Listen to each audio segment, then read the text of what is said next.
তারেক রহমানের মামলা প্রত্যাহার হচ্ছে না কেন? ফারুক। বিএনপির চেয়ারপারসনের উপদেষ্টা জয়নুল আবদিন ফারুক বলেছেন, ৩ মাস অতিবাহিত হল। এখনও কেন তারেক রহমান দেশে আসতে পারেনি? এখনও কেন তার নামে মিথ্যা মামলা প্রত্যাহার করা হল না?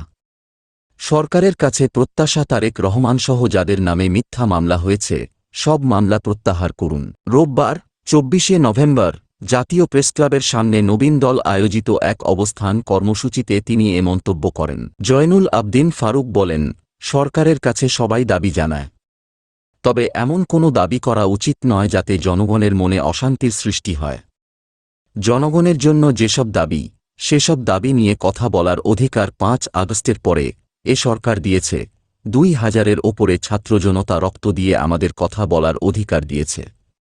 তাই এ সরকারের বিরুদ্ধে এখনই কথা বলার সময় নয়। অন্তর্বর্তী সরকারের উদ্দেশ্যে তিনি আরও বলেন, নির্বাচনের একটি রোডম্যাপ ঘোষণা করতে হবে, যে নির্বাচনের মাধ্যমে দেশের জনগণ তাদের প্রত্যাশা পূরণ করতে পারবে, তারা তাদের ভোট দিতে পারবে, তাদের পছন্দমতো প্রার্থীকে বিজয়ী করতে পারবে।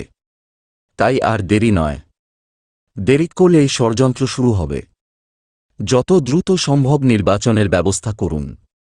আপনারা অন্তর্বর্তী সরকার সংস্কার করুন, তবে এমন সংস্কার করবেন না যাতে নির্বাচন দেরি হয়ে যায়। নবীন দলের সভাপতি হুমায়ুন কবির বেপারীর সভাপতিত্বে কর্মসূচিতে আরও বক্তব্য দেন বিএনপির যুগ্ম মহাসচিব অ্যাডভোকেট আব্দুস সালাম আজাদ, দেশ বাঁচাও মানুষ বাঁচাও আন্দোলনের সভাপতি KM রকিবুল ইসলাম রিপন, গণতান্ত্রিক পার্টির সাংগঠনিক সম্পাদক মীর আমির হোসেন আমু, নবীন দলের সাধারণ সম্পাদক রাজু আহমেদ প্রমুখ।